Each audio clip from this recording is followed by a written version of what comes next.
Hey y'all, so I literally just finished reading Love and Gelato by Jenna Evans Welch. Like, seriously, I closed the book and I came over here to do the video, so I can do it while it's fresh. I really liked this. It's published by Simon & Schuster. Let's see, it came out in May of 2016, so it's relatively new. I've never read anything by her before. Apparently she's from Salt Lake. My guess is that she's a Mormon. Anyway, so I liked it a lot. It starts out, Carolina is the main character, and her mom dies at the very beginning. I'm not giving anything away, don't worry, it's literally the beginning, from cancer. And so Carolina is sent to live in Italy.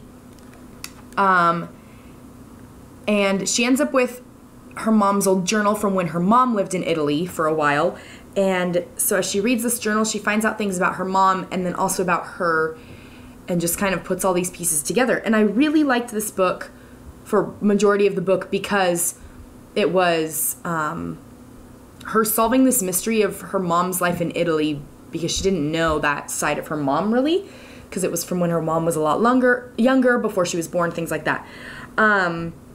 And so I liked because I feel like there's a lot of YA books about main characters in another country, falls in love, yada yada yada, right? Like adventure in another country. But this one, she was solving all these pieces of her mother, and she was there because of something that was tragic. And so I liked that it was a little bit different. She doesn't just flounce around going shopping and making out with boys. You know, like there was more to it. There was a little bit more substance to her being in a foreign country. It was kind of a fluffier book. Obviously, there's grief involved because her mother has passed away, but then there's this gap of time. So you read about her mother passing away, and then there's 6 months that we don't experience in the book, and then she's in Italy, right? So the hurt of her mother passing isn't quite as fresh, but obviously still very fresh and very real. And at some points there is some talk about grief, but that's not the main focus of the story, and so it wasn't really deep. Does that make sense? It's like in the grief pool, you've got the shallow end of people who have like overcome whatever grief thing happened to them, and then you've got the deep end of like it being fresh. It should have still been pretty deep, but she's more like in the middle of the pool. That was a really bad comparison, but I hope it kind of made sense. So mostly this is just a cute book about kind of solving this mystery, and it is a falling in love story. The ending was so fluffy and cheesy. Oh my gosh. In some ways I loved it, but in some ways I was like, because I don't feel like it was how exactly the whole story had gone, because like I said, the mystery and the grief were part of it, and obviously the romance too, but the romance didn't really solidify until the very end, and then it was just like cheesy rainbows. I don't know. I still liked it. I thought it was a fun read.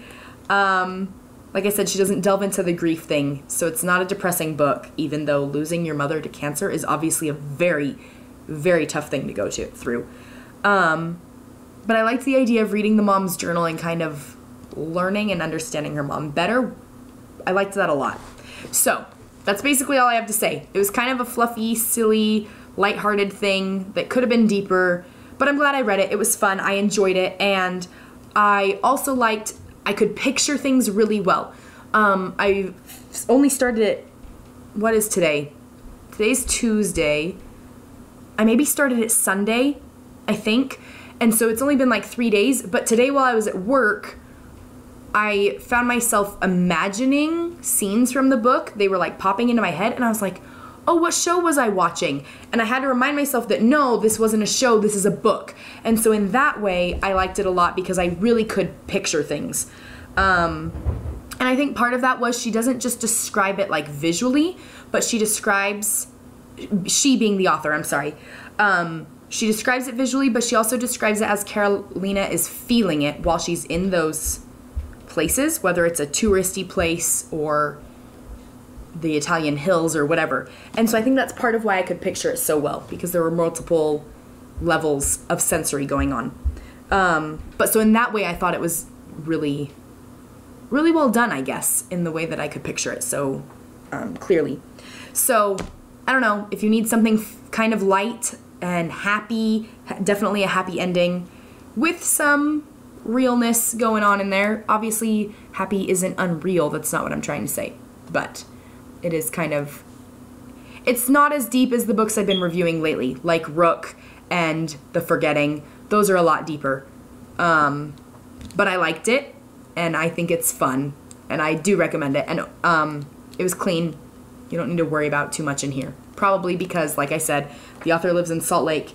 So my guess is that she is a Mormon, and so typically those are cleaner when it comes to language and scenes and things like that. But it was also real. Real things happen between the main character, Carolina, and the other guys and the other high schoolers and whatever. It's not, like, totally ridiculous.